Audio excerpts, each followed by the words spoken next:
네, 오늘 그러면 4회차 시작하도록 하겠습니다. 우선은 오늘 나눠준 거에 오늘 할게 앞으로 할 거기도 하고 정리해 가야 되는 것들. 우선은 우리가 이제까지 했던 게 방금 여기 봤던 것처럼 요거는 우리 약수령 논술의 특징이기 때문에 여기에서 이제 들어가야 된다. 그래서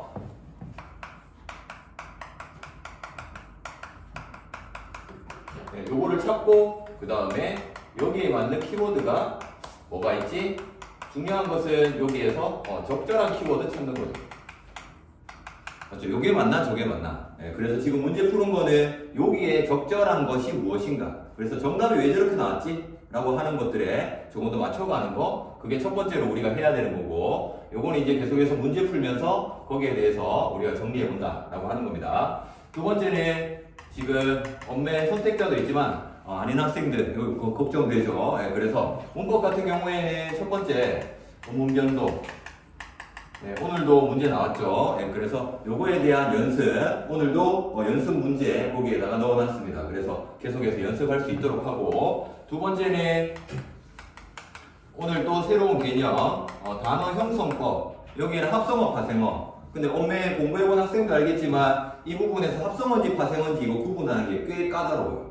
그래서 요게 여러 개 단어를 널어놓고 난 다음에 동일한 단어 형성법에 사용한 단어를 찾으시오. 이런 것들이 기출에 나왔던 거기 때문에 요거에 대해서 이따가 간략하게 알아보도록 하고, 요게 문법을 엄매 공부해 보면 원래 깊이 들어가야지 더 잘 이해가 되긴 하거든요. 근데 지금 깊이 들어갈 시간이 없어. 그래서 얕게, 그러니까 개념을 알아가는 식으로 하다 보니까 자꾸 진짜 엄매 공부를, 그러니까 엄매 문제를 풀게 되면 궁금한 부분이 생기게 돼요. 그래서 쌤이 주는 문제 정도, 그 정도만 해결할 수 있으면 된다라고 하는 거고, 오늘 해보면 알겠지만 거기에 여기 있고, 그 다음에 현대시.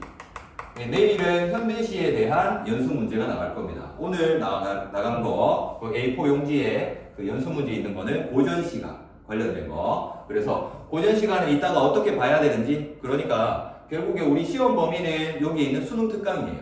수능 특강에 있는 작품. 수능 때 공부한 건데 약간 결이 다르죠?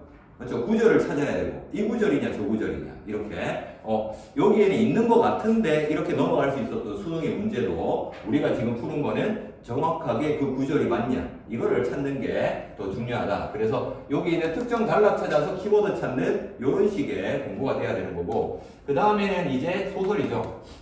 현대하고 고전.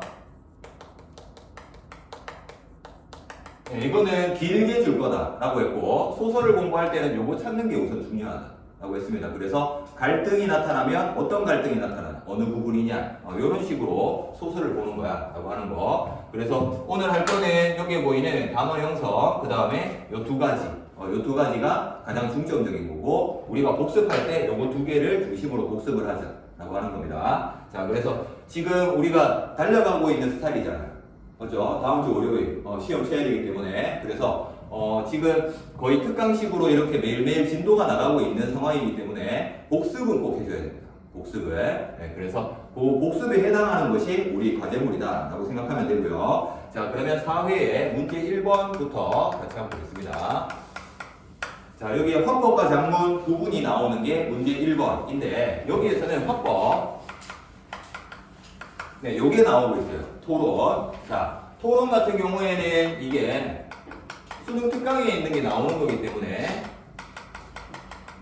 이름 올라도 돼요. 반대 신문식 토론, 찬성과 반대 이렇게 나오는데 반대 신문식 토론이다. 그러니까 여기에 있는 문제가 보면 문제 1번에 상대가 밝힌 내용을 이라고 되어 있습니다. 상대가 밝힌 내용에다가 네모 쳐볼까요? 상대가 밝힌 내용.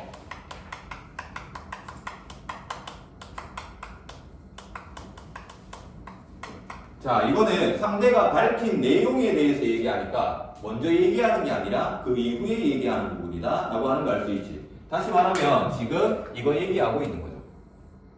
그렇죠? 이거 다 읽어야지 아니하는 거죠. 다 읽으면 알아요. 그렇죠? 근데 그 다 읽는 것이 아니라 어디 부분이지 라고 특정해줘야 돼 라고 한다는 거. 자, 그래서 여기 보면 상대가 밝힌 내용, 이게 결국에는 여기에서는 토론에서 입론이라고 부르는 겁니다. 그냥 먼저 주장하는 거죠. 그렇지? 여기에서는 찬성 1, 그리고 사회자 밑에, 바로 밑에 있는 반대 1, 이렇게 각각 찬성의 주장, 반대의 주장을 하는 입론을 하고 있단 말이에요. 그렇지? 그러면 이것에 대해서 뒤에 나오는 일부 인정하면서 자신의 견해를 밝힌다. 이건 당연히 무슨 말이겠어요? 이게 된다는 걸 알 수 있겠지. 그래서 반론에 해당하는 부분이고 여기에서는 반대 2가 찬성 1에 대한 반대하고 있죠. 그 다음에 반대 1에 대해서는 찬성 1이 또 반론을 하고 있단 말이죠. 네, 그래서 여기에서 지금 우리가 뒤져봐야 되는 건 요거나 요거 두 개 중에 하나가 여기에 조건에 해당하는 거예요 라고 한다는 거. 그래서 첫 번째 특정 단락을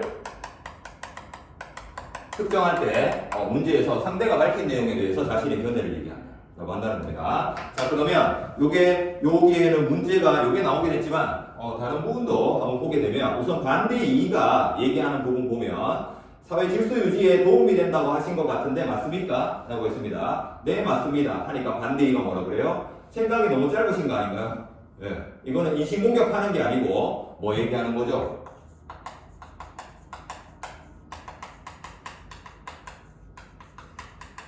입론에서 언급하지 않은 정보에 대해서 반론할 때 이렇게 얘기합니다. 그래서 너 뇌 있어? 뭐 생각은 해봤어? 이렇게 인신공격하는 것이 아니라 언급하지 않은 정보, 다시 말하면 입론에서 언급하지 않은 정보에 대해서 반론을 제기할 때 이렇게 한다라고 하는 것이고, 그럼 밑에 있는 찬성 1은 어떻게 반론을 했느냐? 반대 1 다음에 나오는 맨 밑에서 두 번째 찬성 1입니다. 설문조사 결과가 제가 알고 있는 내용과 차이가 있는 것 같은데요. 믿을 수 있는 자료인가요? 믿을 수 있는 자료 줄쳐볼까요?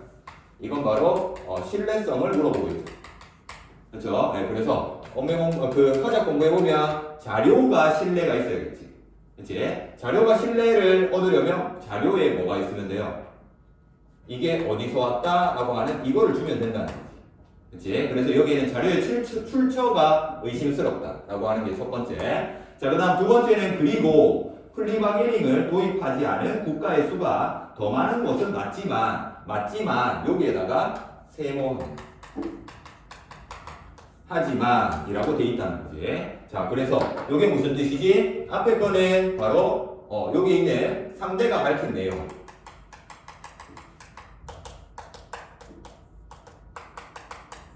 뒤에는 자신의 견해, 이렇게 오게 되는 접속사가 하지만이라는 거죠.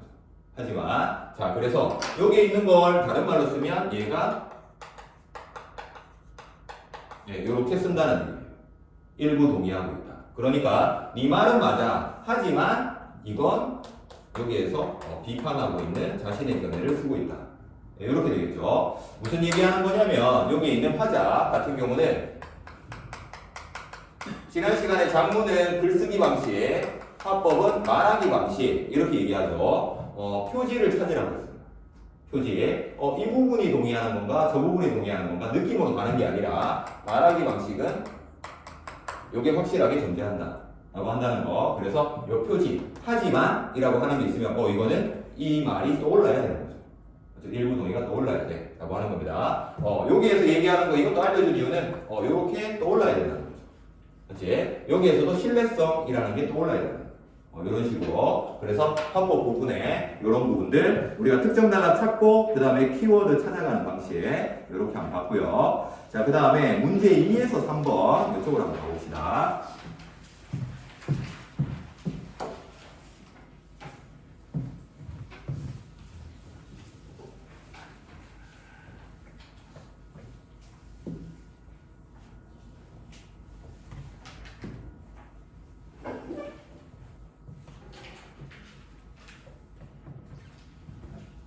자, 여기 문제 2번에 보면 우선 보기에 대해 연방주의자들이 반박하는 거라고 되어 있습니다.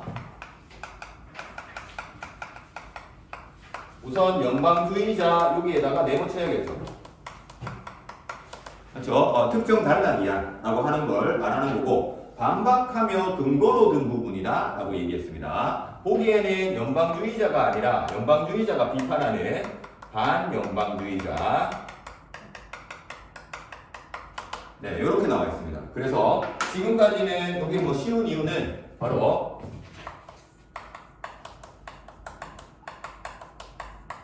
네, 이렇게 보여준다는 거죠. 그렇죠? 자, 특정 단락을 보여주는데 여기에서 첫 번째 줄 보기에 반연방주의자들은 영토가 넓은 나라는 공공선이라는 공화주의적 가치가 추구되기 어려우며 몇에다가 세모 쳐볼까요? 반연방주의자 나열하고 있죠. 우선 공공선이라고 하는 걸 추구해야 되는데 그게 아니라 독재가 발생할 수 있어. 이렇게 돼 있죠. 그래서 두 개가 대립되고 있다 라고 한다는 거. 그래서 여기 첫 번째 줄에 보면 그렇게 표시할 수 있다 라고 한다는 건데, 근데 중요한 거는 결국에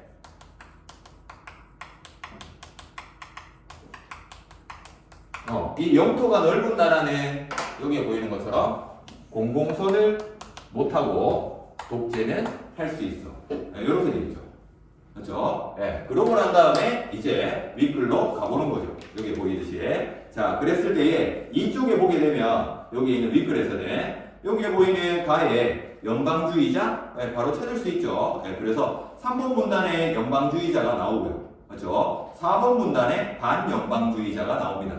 그렇죠? 그러고 난 다음에 영토가 넓은 나라는 이렇게 똑같이 나오고 있다는 거죠. 그치? 여기에 글 그대로. 자, 그 다음에 그러나 거기에 세모 쳐볼까요? 네 번째 줄에 그러나 연방주의자 동그라미 칩니다. 자, 이제부터 우리가 찾아야 되는 건 뭐지? 특정 단락은 찾았어요. 이걸로만 생각하면 안 되지. 그치? 그러니까 얘네들은 얘를 비판하고 있어. 비판하는 모든 게 답은 아니란 얘기죠. 무슨 얘기냐?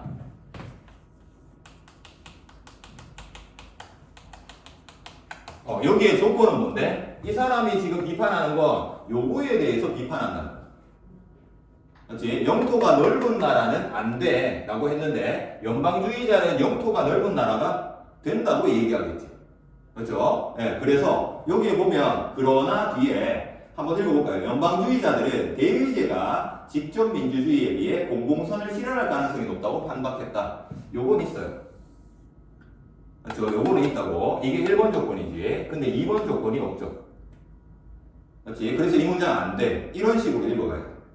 알겠죠? 예, 키워드 찾기.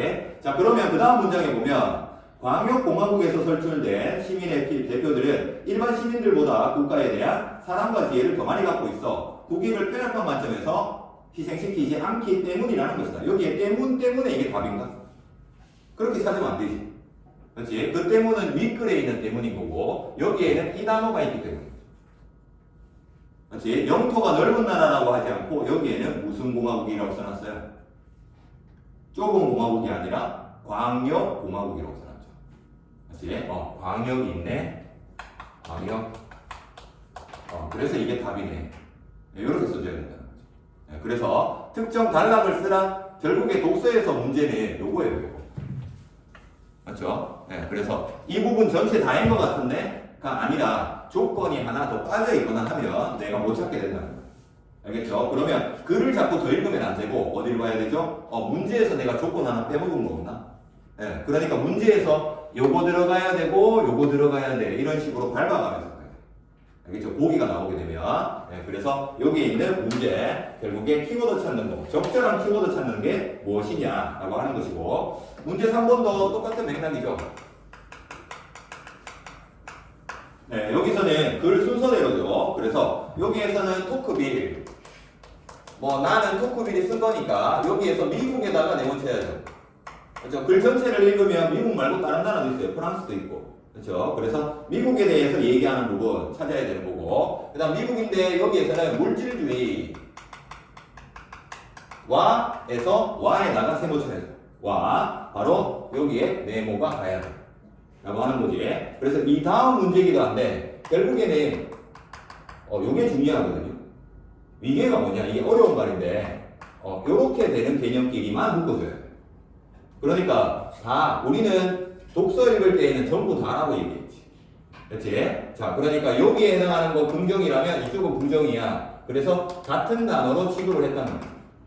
그렇지? 페러프레이징 된다. 이렇게 생각을 하고 읽었다는 거지. 하지만 여기에 있는 키워드를 찾는다는 게 뭐냐면 물질주의와 반대되는 개념을 찾아야 된다. 그렇지? 그러면 위에는 이런 식으로 써 있는 게 서로 구분되어 있다는 거죠. 그러니까 얘는 결국에 짝이 되는 말이 있다는 얘기예요. 그 짝끼리 연결을 시켜야지 이거랑 똑같은 말이니까 딴 말 써버리면 안 된다는 거예요.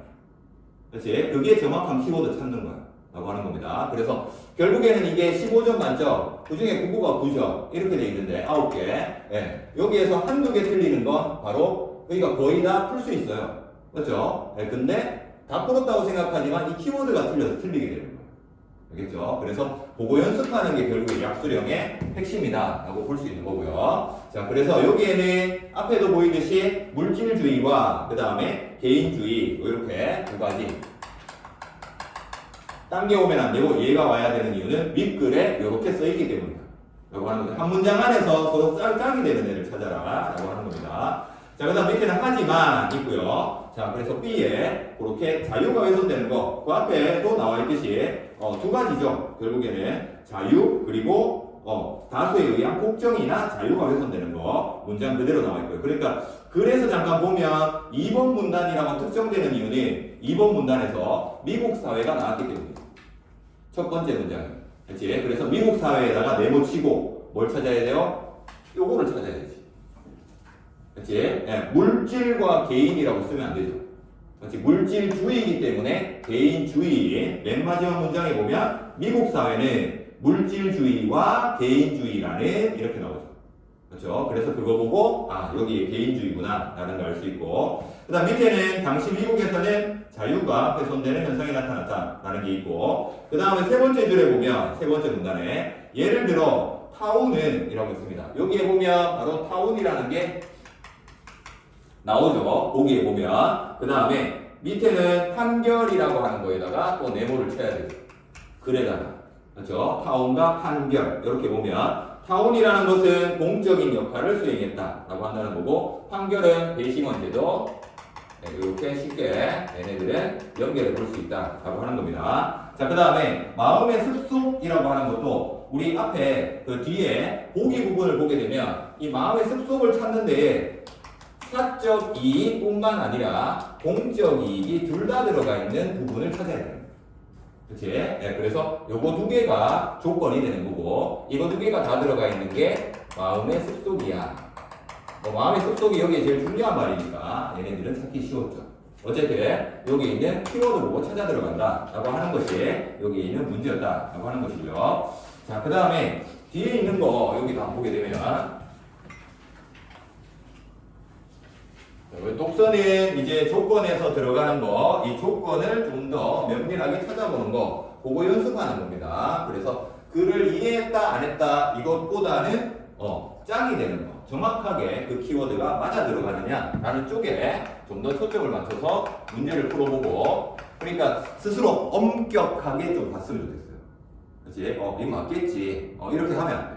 그렇지? 정확하게 답안을 작성하라. 이렇게 쓰여 있으니까. 자, 그 다음에 여기서는 보면 우선 기억과 니은 이렇게 돼 있죠. 자, 기억과 니은. 자, 밑에는 보면 문제 4번에 외양을 담게 돼 있죠.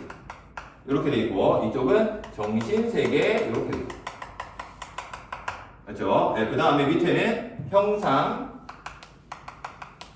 돼 있고, 이쪽은 본 혹은 본질 이렇게 돼 있다는 거죠. 그렇죠? 지금 무슨 얘기하는 거냐면 여기에서도 보이듯이 얘는 형상, 신상 이렇게 되고, 밑에는 여기에 이제 형상과 본질이라고 하는 것은 상형, 상리. 요게 위계예요. 무슨 말이냐면 이렇게 반대된다고 쓰면 안 된다는 거지. 그렇지? 그러니까 줄 맞춰서 써야 된다라고 하는 게 여기 있는 키워드죠. 바로 상형은 상리의 반대야. 이렇게 되는 거고, 형상이 나왔으면 본질이라는 단어를 써줘야지, 상리를 거기 쓰면 의미는 비슷하지. 그렇지? 근데 짝이 되는 게 뭐냐는 얘기예요. 요런 거. 그러니까 외양의 반대는 정신세계인 거죠. 그렇지? 그래서 정신세계가 나오면 이제 반대쪽에 있는 거. 요렇게 써줘야 된다. 형사의 반대는 신사야. 이런 식으로. 그래서 4번 문제를 주고 5번 문제를 주는 이유는 요 위계를 짜놓고 난 다음에 5번 문제를 끼워 넣어라. 이 얘기인 거죠. 결국에는. 자, 그래서 여기에서도 보면 키워드 찾는 게, 위에 있는 요즘 사람들, 결국에는 여기에 있는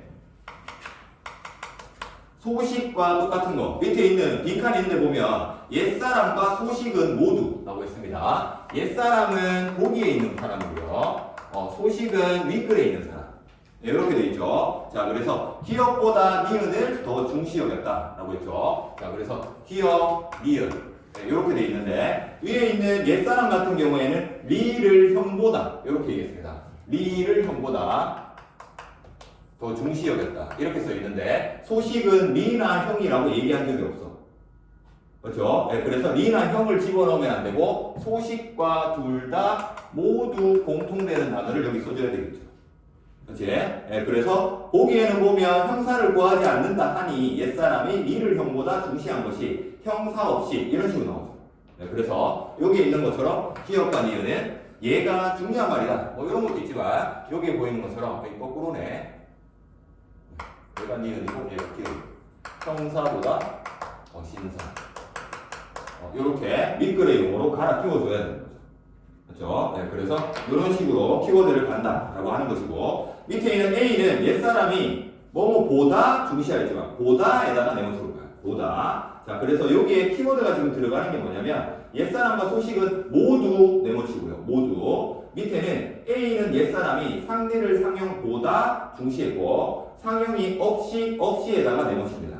그래서 이게 없으면 뒤에 있는 것도 없다 이런 네모. 자, 그 다음에 맨 밑에 있는 그래서 결국에 기억에 이 형사가 왜 들어가냐면 바로 밑에 있는 지붕을 겹치게 번다하게 그린 것은 이라고 했죠. 맨 마지막 줄에 보면 개인의 정신과 사상적 기질 여기다 동그라미 쳐볼까요? 개인의 정신과 네, 이렇게 돼 있고 이거를 여기 있는 윗글에 있는 말로 표현하면 이게 되겠지. 그렇죠? 네, 정신세계. 자, 그래서 여기 있는 것처럼 위에 있는 이거를 갖추지 못했으므로 이거를 드러내기가 어렵대. 이거와 반대되는 게 기억이라고 얘기하는 거지. 여기는 네, 그래서 여기 있는 것처럼 얘는 외양에 해당하는 게 뭐지? 라고 하는 거고 그래서 형사 이렇게 들어가줘야 돼요. 그렇죠? 그래서 기억부터 먼저 찾고 그 다음 니은에 들어가야 되는 거. 그러니까 키워드가 내 마음에 드는 거, 머릿속에 있는 거, 상형, 상미 이거부터 먼저 집어넣으면 안 된다는 거지. 그 다음에 밑에 있는 거는 뭐가 나와요? 또 디귿하고 리을이라고 똑같은 의미인데 다른 게 나오죠. 그래서 기호가 다른 게 나왔다. 자, 그런 건 바로 위계에 맞춰가지고 여기에다가 집어넣어라 이 얘기입니다. 그렇죠? 그래서 마음에 드는 걸로 골라서 넣는 게 아니라는 거지. 그렇지? 다 똑같은 의미는 맞아요. 요렇게. 그렇죠? 네, 우리 수능 풀 때는 그렇게 풀죠. 근데 여기에서는 빈칸 넣는다는 건 다른 얘기라는 거지. 알겠죠? 네, 그런 생각으로 여기 있는 거 한번 접근해 봤으면 좋겠고 오늘 문학 요게 이제 중요한 포인트다라고 했죠. 자, 그래서 독서는 이제 감이 오면 이게 계속해서 해보면서 이제 정답이 아예 엉뚱한 게 아니다. 그게 이제 더 정교하게 가져야 되는 건 한 발짝. 거기에서 조금만 더 가면 된다라는 생각을 가지면 되고 자, 문학 같은 경우에 자, 우선 여기서 해야 되는 거 결국에는 여기에 있는 6번 문제도 표현 방식입니다. 그래서 오늘 고전시가 주는 것도 결국에 표현 방식 나타나는 부분. 네, 이렇게 들어갈 건데 우선 1번 연 있죠. 연은 위에 있는 두 줄이죠. 맞죠? 행은 한 줄씩 이렇게 되어 있는 거. 자, 거기에서 시각적 이미지로 대립되는 단어 두 개를 한번 찾아보세요. 1년에서 시각적 이미지로 대립되는 거. 뭐가 있을까요?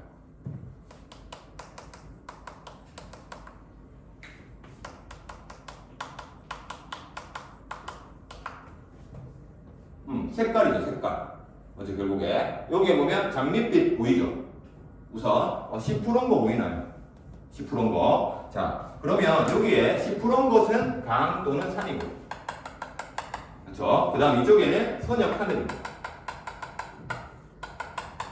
네, 이렇게 돼 있죠. 자, 그래서 선역 하늘 이렇게 돼 있는데, 자, 여기에서 보면 결국에는 이 선역 하늘, 장밋빛 이게 이 사람이 이거 하는 거죠. 그렇죠? 그래서 10%면 무조건 나쁜 거냐? 이게 아니라 바로 장밋빛에 못 가게 하는 얘는 뭐죠? 이거기 때문에 부정적이야. 이렇게 얘기하는 거죠.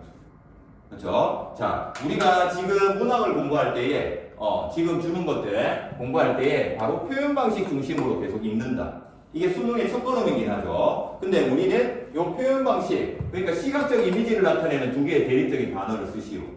혹은 이 시어들에다가 줄치고 각각의 대립되는 이미지를 써라. 이런 식으로 나오겠지. 자, 그럼 한 번 더 해보겠습니다. 이연에서는 여기에 후각에 따라서 대비되는 게 있어요.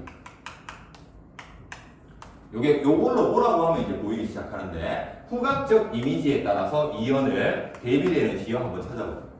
이연의 후각.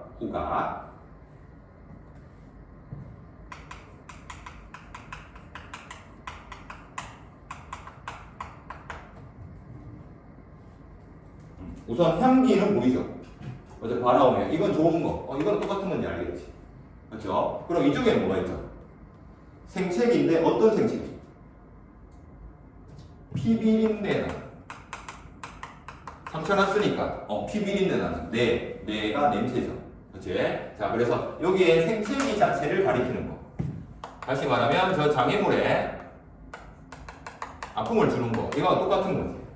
결국에 못 가게 하는 거인데, 중요한 거 이거 두 개는 이걸로 묶인다는 거지. 그렇지? 그리고 결국에는 여기에서 생체기가 왜 나쁜 거냐라고 했을 때 이거의 반대이기 때문에 나쁘다고 얘기하는 거예요. 시어의 의미가 10%라고 해서 나쁜 게 아니고요. 피비린내 난다고 무조건 나쁜 거 아니에요. 피냄새 좋아할 수도 있잖아요. 아닌가? 네, 그래서 어쨌든 그래서 여기서 보이는 것처럼 문학은 내가 그냥 나쁜 거, 항상 부정적인 거 이런 거 없다는 거지. 그치? 그래서 여기에서는 대립적 이미지를 통해서 얘네들을 보고 있다라고 하는 겁니다. 그래서 우리가 지금 쌤이 내주는 과제물에서도 이따가 어떻게 보라라고 하는 거 바로 이겁니다. 그렇지? 표현 방식이 뭐가 쓰였지? 라고 자꾸 생각하고 그 구절이 어딨지? 라고 보는 겁니다. 그렇지? 이렇게 보면 이제 보이죠? 그렇죠? 네, 표현 방식을 중심으로 자꾸 보라는 얘기. 다음 주 월요일까지 계속해서 문학을 그렇게 맞아야지 이게 내용이 무슨 내용이지는 아니라는 거죠. 그렇지? 키워드에 이 다음 주제를 쓰시오 이런 거 안 나와요. 그렇죠? 네, 그래서 이게 나오는 거기 때문에 자, 그 다음에 밑에는 보면 그래서 여기에서는 시각, 후각, 그 다음에 촉각에 해당하는 이미지 바로 싸늘한 적지라고 하는 게 나옵니다. 그렇죠? 그래서 이 피비린내와 연결되는 싸늘한 적지라고 하는 게 여기에 세 번째 연의 맨 마지막에 보면 나오죠. 그렇죠? 싸늘한 적지. 적지니까 나쁘다가 아니라 싸늘하기 때문에 나쁘네 라고 생각하는 거지. 그렇지? 네, 촉각입니다. 여기서 자, 그 다음에 밑에 있는 거 바로 여기에서 싸늘한 적지에 뭐가 있어요? 철조망이 있어 라고 돼 있죠. 자, 그래서 이 철조망 같은 경우에도 여기에는 보면 두 가지, 여기에서는 따시하고 슬프대, 네, 이렇게 돼 있죠. 그래서 이거 두 개가 서로 모순된다, 말이 안 되는 거죠. 따뜻한데 슬픈 게 어디 있어? 라고 하는 거죠. 이게 바로 여기에서 역설이다 라고 하는 건데, 이 시 여러분도 공부해봤지만 여기에 지금 이 사람은 현재 적지에 있어요. 바라움의 향기가 있는 곳은 어디지? 네, 여기에 있죠. 바라움의 향기가 있는 곳. 고향의 꽃받침이다. 고향으로 가고 싶습니다. 적지가 아니라 우리 편이 있는 곳으로 가고 싶다는 거지. 여기에서 이쪽으로 가고 싶단 말이에요. 맞죠? 근데 중간에 뭐가 있어요? 얘가 있다는 얘기죠. 여기에 얘가 있어 라고 얘기하는 거예요. 그치? 38선처럼. 근데 이쪽에 따시하다는 건 무슨 뜻이죠? 왜 철조망이 따시하지? 따뜻할까? 바로 앞에 보니까 뭐라고 돼 있지? 아방의 따시함이라고 있어. 그치? 아방이라는 게 뭐지? 아군 쪽 방향. 그러니까 멀리 백두산에 있다가 철조망까지 왔어. 그러면 고향에 가까워졌어? 안 가까워졌어? 가까워졌다는 얘기잖아요. 네, 그게 바로 요 뜻이에요. 하지만 전쟁이 아직도 되고 있기 때문에 철조망은 있다는 거죠. 이걸 넘어갈 수 있어? 없어? 없어. 그래서 슬프다는 거예요. 그래서 철조망은 가까워졌네. 좋은 거기도 하지만 못 가네. 나쁜 거기도 하다는 거죠. 그렇지? 그래서 역설이라는 얘기입니다. 여기서 보면 그래서 요 두 가지. 그래서 요게 핵심적인 시어죠. 철조망이라고 하는 게. 자, 그래서 여기에 보이는 것처럼 이렇게 역설적인 거, 꽃밭으로 가야 되는데 적지 않고 철조망이다 라고 한다는 거, 이런 이미지들, 표현법들 알아두면 되고요. 자, 그 다음에 7번. 자, 고전 시간. 고전 시간은 깁니다, 우선. 예, 그래서 해석이 안 되는 것들은 지난 시간에 봤던 그런 것들이었는데, 그거는 이제 향가니까, 예, 거기에서 우리가 해석 한번 봤고요. 향가 빼고는 전부 다 조선시대에 썼던 거. 예, 시조, 가사, 이런 것들인데, 자, 우선 여기서 보면, 다양한 새에 비유하고 시집살이 노래.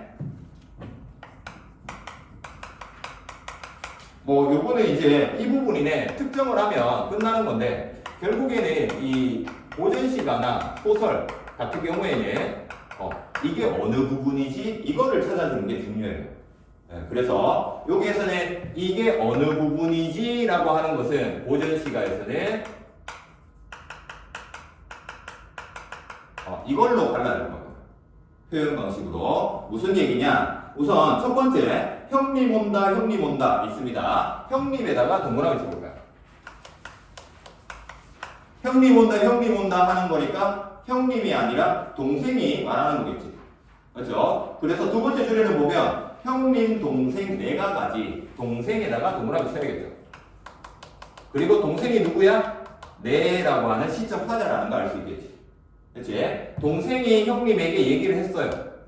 그렇죠? 예. 근데 그 밑에 줄 형님 시집살이 어땠을까? 라고 했습니다. 그래서 동생이 형님에게 질문을 했어요. 시집살이 좋았어? 라고 물어보니까 그 다음 줄에는 뭐래? 이에 그 말 마라 시집살이 계집살이. 이건 뭐지? 형님이 동생에게 답을 하고 있는 거지.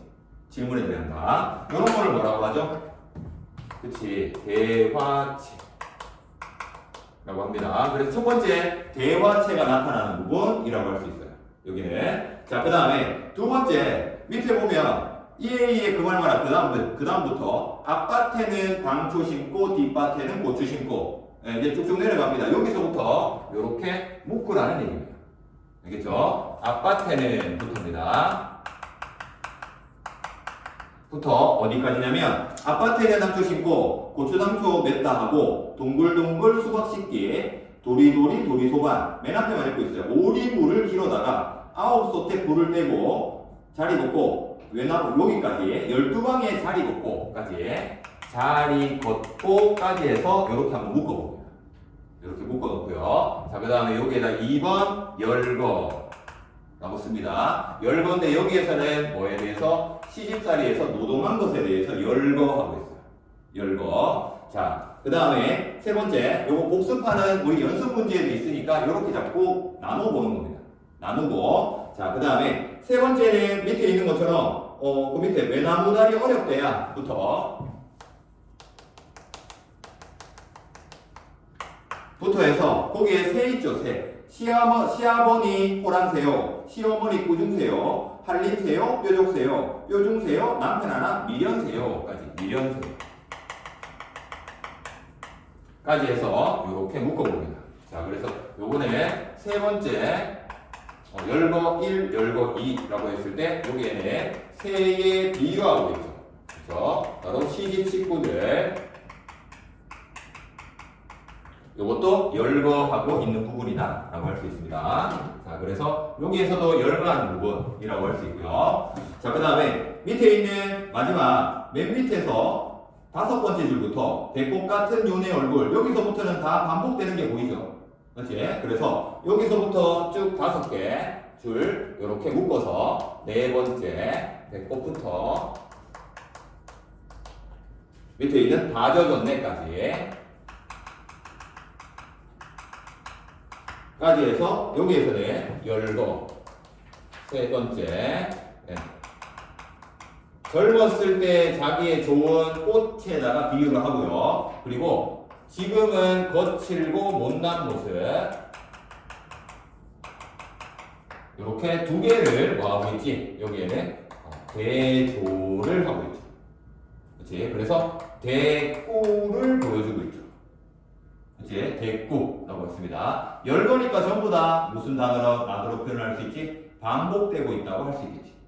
그치? 어쨌든 표현 방식이 여기에 열고 이렇게 나와 있다 라고 하는 거. 내용에 따라서 노동을 하는 모습, 새에 비유하는 모습, 그리고 젊음과 거칠고 못난 현재의 모습, 대조하고 있는 부분, 이렇게 세 부분으로 나눌 수 있습니다.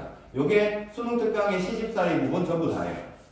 그치? 그래서 표현 방식으로 나눠라라고 하는 게 무슨 말인지 알겠죠? 그쵸? 네, 이렇게 나눠지면 된다라고 하는 거고, 뒷장에는 보면 거기에 소라고 하는 게 나오죠. 소가 뭐지? 눈물 연못이라는 뜻이죠.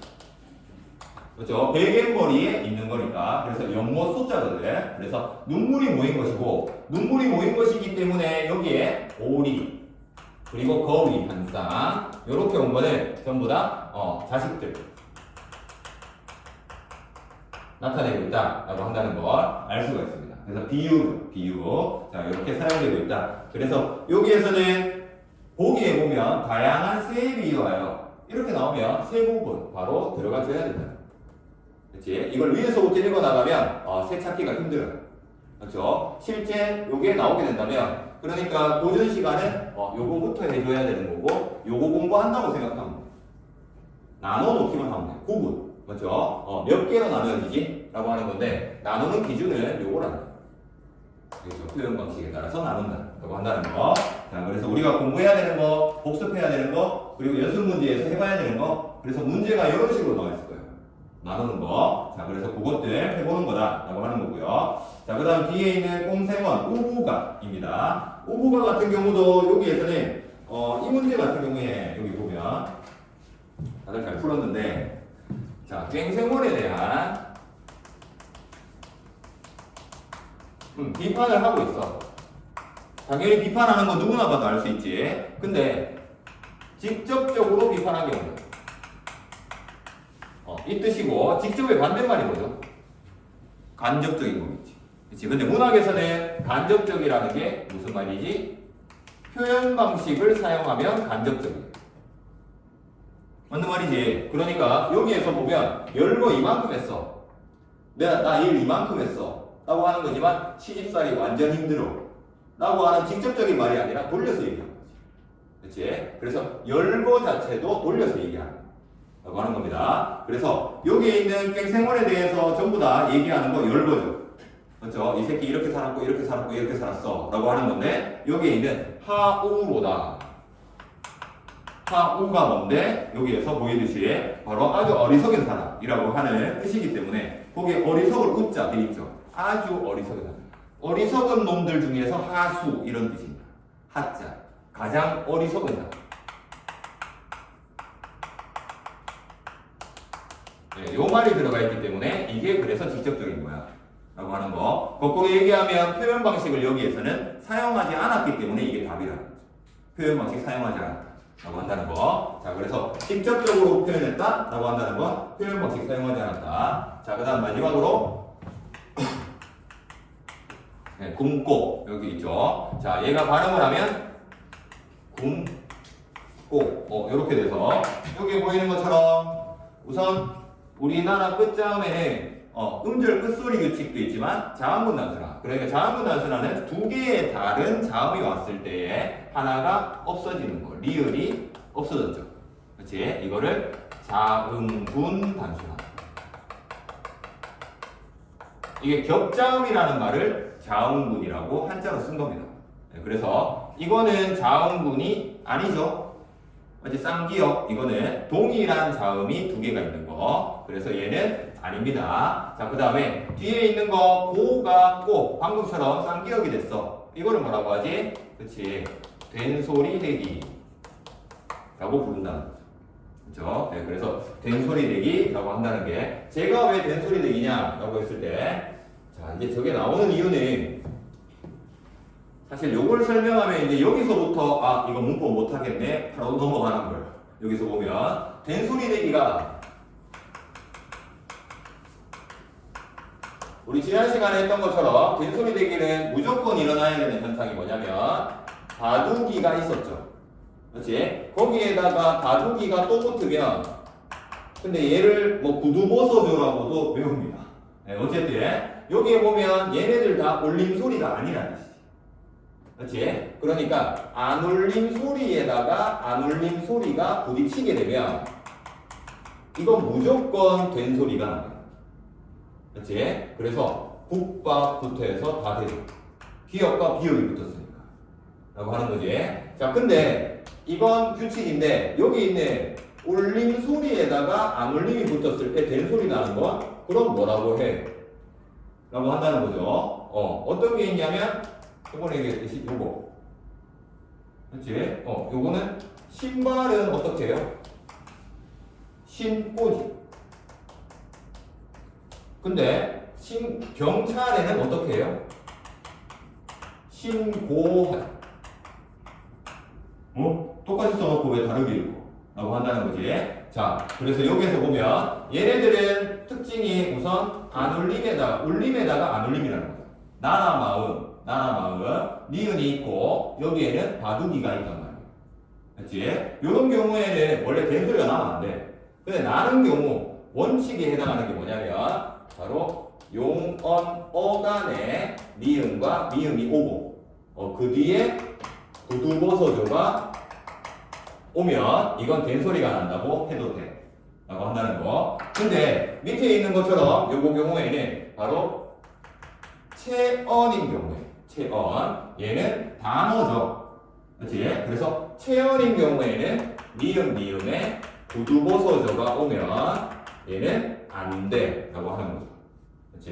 그래서 여기에 보이는 것처럼 된 소리 되기. 자, 그래서 이 두 가지. 그래서 된 소리 되기는 결국에는 정확하게는 여기까지가 된 소리 되기라고 하는 거죠. 그치? 그 두 가지. 자, 여기에서 이제 어려워지는 게 뭐지? 바로 이거냐를 가려내는 게 이게 중요한 거죠. 그치? 그러면 아까 여기에 뭐가 나왔지? 군코가 나왔어.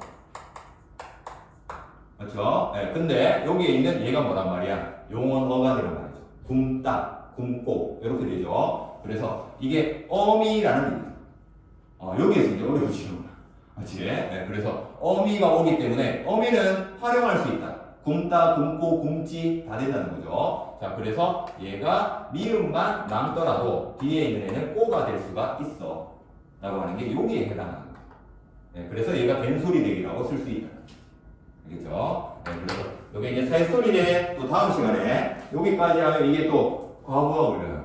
그렇죠? 네, 그래서 문제 한번 더 풀어보고 그 다음에 또 넘어가도록 하겠습니다.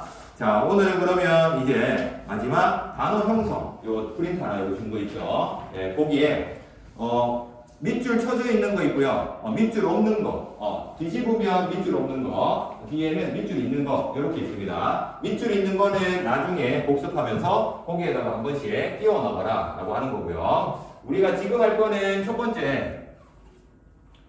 여기 보이듯이. 다 알아야 되는 건 아니고요. 아까 얘기했듯이 다 하게 되면 이게 또 1시간짜리 코스이기 때문에. 자, 거기에 보면 우선 2번 단어 있습니다. 2번 단어. 거기에 실질 형태에서 형식 형태에서는 다음 시간에 그 사이소리 연상하면서 해야 되는 거고. 두 번째 복합어의 합성어, 파생어. 이거 두 개 가릴 겁니다. 오늘. 합성어는 옆에다가 줄쳐볼까요? 어근 플러스 어근.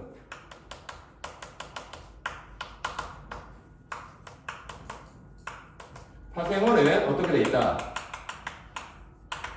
어근 플러스 접사.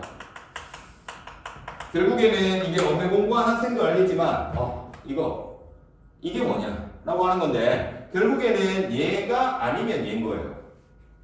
맞죠? 어근과 접사라고 하는 거. 자, 저게 이제 중요한 부분인데 자, 그래서 밑에 보면 우선 감정을 보기 위해서 3번의 합성어의 종류 동그라미 1번 어근 결합 방식에 따라 있죠. 대등 옆에 오른쪽으로 쭉 가보면 논밭, 오바다 있습니다. 자, 개념은 여기에서 다 끝난 거고요. 우선은 첫 번째 여기에 있는 거 이렇게 잘라보라는 얘기예요. 처음 하는 학생들. 그렇지? 그랬을 때 논과 밭이 붙었어. 그렇지? 오와 오고 가는 거야. 이렇게 두 개 붙었다는 거지. 자, 그래서 합성어라고 하는 거죠. 그렇지? 두 개가 붙었다. 라고 하는 겁니다. 자, 밑에도 보면 손수건. 어떻게 자를래? 자를 수는 있단 말이에요. 맞지? 손바닥만한 수건이라는 뜻이. 책가방, 책이 들어가는 가방. 이렇게 자른다는 거죠. 자, 그러면 이제 여기에서 밑에 있는 글에서 2번, 동그라미 2번에 별표 칩니다. 통사와 비통사. 요거 알아야 돼요. 통사, 비통사. 요거 물어봅니다. 합성어다 라고 하면 통사적 합성어라는 건 뭐냐면 비통사가 뭐냐면 그러니까 여기 이제 큰 집, 작은 형. 얘네들은 통사적 합성어예요. 그렇죠? 여기에 보면 크다라고 하는 애가 여기 있는 관형사형 어미, 니은이 붙어야 돼. 그렇지? 여기에도 작다라는 거에 그냥 작다형이 아니죠. 작형 아니잖아. 그렇지? 얘네들은 어미가 다 붙어 있어요. 그렇지? 근데 이쪽에 있는 젓칼, 우리 많이 먹는 덮밥, 얘네들은 다 뭐가 빠졌죠? 접는 칼, 덮는 밥, 덮은 밥, 뭐 이렇게 되겠지. 다시 말하면 얘네들은 어미가 없다는 얘기. 그렇지? 이걸 뭐라고 한다? 비통사적 합성어. 이쪽은 통사적 합성어. 말은 어렵지만 결국에 통사적이라는 것은 생략하지 않고 그대로 썼다. 이런 얘기입니다. 얘는 생략을 해버렸다. 생략하면 안 되지, 원래는. 그래서 그런 의미에서 거기에 쓰는 거. 그래서 덮밥, 젓칼 있죠? 오른쪽에 보면. 그 밑에 보면 오가다. 아까 얘기했듯이 오고 가야지. 그렇지? 그 다음에 검불다도 검고 불고야지. 그렇지? 자, 그래서 옆에 있는 돌아가다는 된단 말이야. 근데 돌가다가 아니잖아. 그렇지? 자, 그 다음 밑에 있는 구슬비. 이건 왜 안 되냐? 요거는 이제 금방 설명하니까. 구슬비, 산들바람. 얘네들 보면 요게 다 부사예요. 구슬, 산들. 예, 요게 부사입니다. 근데 체연을 꾸며주고 있지. 그렇지? 그래서 부사는 원래 명사를 꾸밀 수 없어요. 관형사만 꾸며. 새, 집 이런 거는 된다. 그 짹짹새가 아니고 새로운 집. 새로운 집. 얘는 되는데 이건 돼. 근데 이건 안 돼. 그래서 헷갈리죠? 그래서 밑에다가 나올 만한 애들은 다 써놨어요. 구슬비, 산들바람, 척척박사, 척척. 이것도 의성어 밑에요. 얼룩덜룩. 무슨 느낌이냐? 부사다. 얼룩덜룩. 그렇지? 깜짝. 그렇죠? 네, 그러니까 요런 부사어들이 체연을 자꾸 꾸며요. 구슬, 산들 이런 것들. 자, 그럼 이제 마지막으로 맨 밑에 있는 거 파생어, 합성어 구분하기. 요게 나올 만한 것들은 우선 다 적어놨는데, 자, 여기 봅시다. 이제 접산지 어근인지 느낌을 보는 겁니다. 개고기하고 게살구. 자, 여기에 아까 얘기했듯이 어근과 접사를 구분하는 방식. 접사가 뭔지를 알면 될 것 같은데, 접사가 여기에 있는 포인트 한 5 정도로 한 3장 정도 출력할 수 있어요. 쌤한테 접사 목록이 있긴 하거든. 근데 그거 안다고 해서 되는 게 아니지. 왜? 얘는 접사인데 똑같이 생긴 얘가 또 있거든. 그렇지? 모양으로는 이거 구분 안 된다는 얘기야.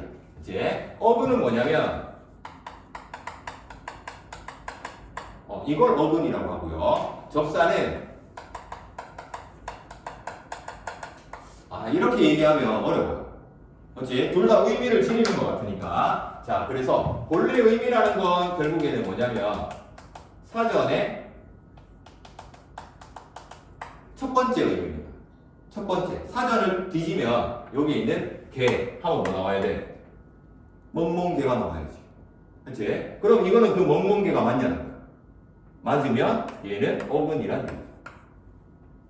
그렇지? 밑에 있는 이 개는 뭐지? 살구인데 가짜 살구라는 뜻이거든. 그 뜻을 알아서가 아니라 이거 멍멍개 살구 이거 아니지. 그렇지? 그러면 얘는 이거라고 해야 된다. 그치? 자, 그래서 옆에 있는 거 한번 더 해보면 이런 게 이제 더 헷갈려. 이거는 이제 쉬운 거고, 군소리하고 군방 이렇게 돼 있어요. 우선 나눠보면 어떻게 되지? 이렇게 나뉘겠지. 맞지? 군이라고 하는 게 그럼 어근이라 접사냐 이거 물어보는 건데, 밑에 있는 이 군은 뭐죠? 밤을 구운 거죠. 1번 의미 맞나? 맞지? 굽다 1번 의미. 그러니까 얘는 어근입니다. 그치? 위에 있는 거 이거 소리를 굽나? 아니잖아. 이상하잖아. 그럼 이건 접사입니다. 왜? 본래 의미가 아니거든. 약간 느낌 있나? 네, 요런 느낌. 자, 그 다음에 세 번째. 요게 좀 어려운데, 날고기, 날짐승. 자, 여기에서 보면, 네, 이렇게 잘라볼게요. 자, 여기에 이 날은, 날다, 그 날다 맞나? 아니야. 그러면 여기에 있는 이 날다는 날다 맞나? 이것도 아니야. 날아가는 짐승 아닌가? 날아다니는 짐승이 날짐승이냐? 그렇지? 이 반대가 뭐지? 들짐승, 산짐승, 이런 것처럼. 예, 그래서 얘는 어근이에요. 다시 말하면 얘는 합성어인데 얘는 뭐란 얘기지? 날아다니는 고기를 우리가 구워 먹는 거 아니잖아. 그렇지? 날고기랑 이거 생거라는 뜻이죠. 살아있는 거. 자, 그래서 날생자를 쓴 겁니다, 사실. 그렇죠? 그래서 요거는 접사에 해당해요. 얘는 파생어예요. 점점 알아갈수록 헷갈리기 시작하지. 그럼 한번 더 해볼까? 자, 여기 있는 것처럼 이것도 많이 나오는 거죠. 맞지? 두 개의 알은 좀 다른 알인 거 맞죠? 그렇지? 자, 그럼 이렇게 잘라보면 자, 밑에 있는 알은 이게 사탕인데 무슨 모양 사탕인 거야? 알 모양이에요. 그렇지? 그럼 얘는 이거 맞네. 알 찾으면 1번이어야 된다. 그렇지? 그럼 여기 있는 이 알밤은 밤이 알 모양인가?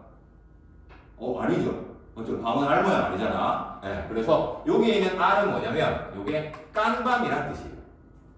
까서 알이 나온 거지. 그렇지? 그래서 그때의 알은 이 1번 의미가 아니라는 거죠. 알 모양이 아니다. 그래서 얘는 접사예요.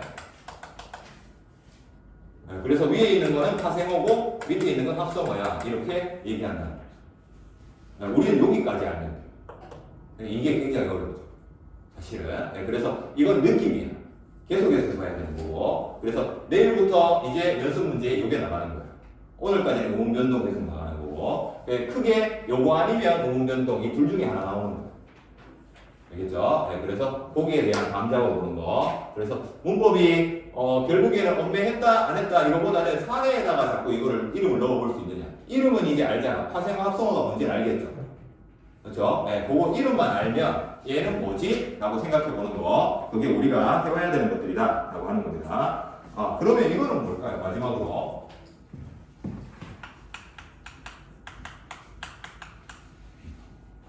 늦여름, 늦더위. 이 교과서에서도 막 이게 맞다 저게 맞다 막 이랬던 건데, 자, 여기 있는 이 늦이라고 하는 게 어근이라고 하면 어떻게 되지? 여름이 늦은 거죠. 그렇지? 그럼 여름이 의인화되지. 늦게 왔다. 이렇게 되는 거잖아. 맞지? 그게 아니라 이 늦은 거지. 그렇지? 여름의 끝자락이라는 뜻 아닌가. 맞지? 뜻을 알아서가 아니라 여름이 늦는 건 말이 이상해. 그래서 얘는 어근이 아니라 접사라고 해야겠다. 요렇게 해줘야 돼. 알겠죠? 그래서 접사를 자꾸 외우면 더 어려워져. 맞지? 늦이라는 건 끝이라는 접사야. 알고 있으면 다른 늦이면 안 되잖아. 맞지? 밑에 있는 것도 그래서 파생어예요.